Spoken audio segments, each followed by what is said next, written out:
حضرات، مہمانان کرام اور پیارے بھائیوں، سب سے پہلے میں آپ لوگوں کو 26 جنوری کی شبھ کامنائیں۔ میں آپ حضرات کے سامنے ملک کی آزادی میں مدرسوں کا کیا یوگدان رہا ہے اس عنوان پر تقریر کرنے جا رہا ہوں۔ سامعین کرام، جن دنوں ہندوستان غلامی کی جگڑ بندی میں قید اور اس پر غیروں نے پنجہ گاڑ دیا تھا، تقاضا تھا کہ ملک کو غلامی سے چھٹکارا اور اسے آزاد کرایا جائے۔ اسی جذبے کے تحت ہر دھرم کے لوگوں نے قربانیاں پیش کی۔ آزادی کی روح پھونکنے کے لیے ملک کے ہر حلقے کے ان علماء کے تحت جو سینکڑوں مدرسے چل رہے تھے، وہ آزادی کی تحریک کا مرکز تھے، جن کی قربانیوں سے تاریخ کے پنے بھرے پڑے ہیں۔ لکھا ہے کہ حضرت شیخ الہند مولانا محمود الحسن کی رہنمائی میں چل رہا دارالعلوم دیوبند تحریک آزادی کا سب سے بڑا اور مضبوط قلعہ تھا۔ اسی طرح ہر علاقے کے علماء نے تحریک آزادی میں اجتماعی قوت کے ساتھ شریک ہونے کے لیے ایک مذہبی محاذ قائم کیا، جو جمعیت علماء ہند کے نام سے تاریخ آزادی کا ایک جعلی عنوان ہے۔ چنانچہ جمعیت علماء ہند نے جنگ آزادی میں بڑھ چڑھ کر حصہ لیا اور اس کی رہنمائی میں لاکھوں مسلمانوں نے جنگ آزادی میں شرکت کی۔ آزادی کا بگل بجانے کی وجہ سے انگریزوں نے سن 1861 میں 3 لاکھ سے زیادہ قرآن پاک جلائے۔ اس کے بعد مولاناؤں کو شہید کرنے کا عمل شروع ہوا۔ انگریز اتہاس کار مسٹر ایڈورڈ ٹامسن نے لکھا ہے، آزادی کی روح پھونکنے والے 80,000 سے زیادہ مولانا علماء کو 1864 سے 1867 تک پھانسی پر لٹکایا گیا۔ دلی کے چاندنی چوک سے خیبر تک ایسا کوئی پیڑ نہیں تھا جس پر کسی مولانا کی گردن نہ لٹکی ہوئی ہو۔ لاہور کی شاہی مسجد، جس کے پرانگن میں انگریزوں نے پھانسی کا پھندا بنایا تھا، اس پر ایک دن میں 80 علماء کو پھانسی دی جاتی تھی، اور لاہور کے دریائے راوی میں 80 علماء کو بوریوں میں بند کر کے ڈال دیا جاتا اور ان پر گولیاں چلائی جاتی۔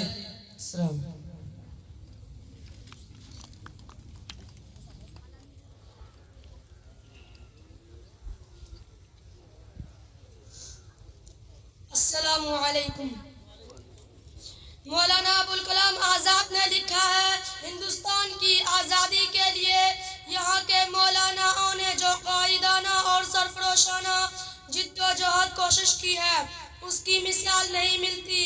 یہ فخر ہندوستان کے مدرسوں کے علماء کو ہی حاصل ہے کہ انہوں نے آگے بڑھ کر آزادی کی لڑائی کا آغاز کیا، جس میں شاہ عبدالعزیز صاحب دہلوی، سید احمد شہید، مولانا حبیب اللہ لدھیانوی، مولانا عبدالباری فرنگی محلی، مولانا فضل حق خیرآبادی، مفتی کفایت اللہ، شیخ الہند حضرت مولانا محمود الحسن، مولانا عبید اللہ سندھی، مولانا حسرت موانی، مولانا محمد علی جوہر، مولانا شوکت علی جوہر، مولانا حسین احمد مدنی، مولانا ابوالکلام آزاد، مولانا ظفر خان اسری، مولانا عزیز غل، مولانا رشید احمد گنگوہی جیسی ہستیاں شامل ہیں۔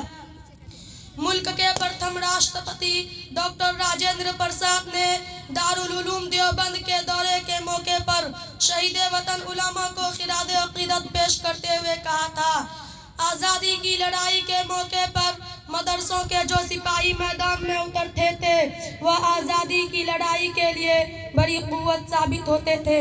ہمیں اس تاریخی حقیقت کو ہمیشہ یاد رکھنا چاہیے۔ آج دنیا میں جتنے بڑے بڑے صوفی علماء، بزرگان دین اور روحانی پیشوا ہوئے، وہ انہی مدرسوں کی دین ہے، جنہوں نے ہندوستان کے گیسوئے برہم کو ہزاروں ورش تک سنوارا۔ ملک کی عظمت اور آزادی کے لیے لاکھوں گردنوں نے پھانسی کے پھندے کو گلے لگایا، قید و بند کی تکلیفیں برداشت کی، اور ملک کی آزادی کے لیے مالٹا کے قید خانوں جہاں سمندری ہوائیں چلتی، طوفان کے جھونکے خون کو خشک کر دینے جیسی تکلیف کو وطن کی محبت میں گوارا کیا، کیونکہ وہ ہندوستان کو انگریزوں کے چنگل سے نکالنے کا نشچے کر چکے تھے۔ اس لیے ہمیں اپنے بزرگوں کی قربانیوں کو سامنے رکھ کر اپنے ملک کی عظمت اور اس کی حفاظت کا سبق دہرانا ہے۔ یہی ہمارے مذہب کا سبق اور اس کا مارگدرشن ہے، اور یہی مدرسوں کی شکشا کا حاصل اور نچوڑ بھی، جسے فضول سمجھ کر بجھا دیا تم نے جسے فضول سمجھ کر بجھا دیا تم نے، وہی چراغ جلاؤ تو روشنی ہوگی۔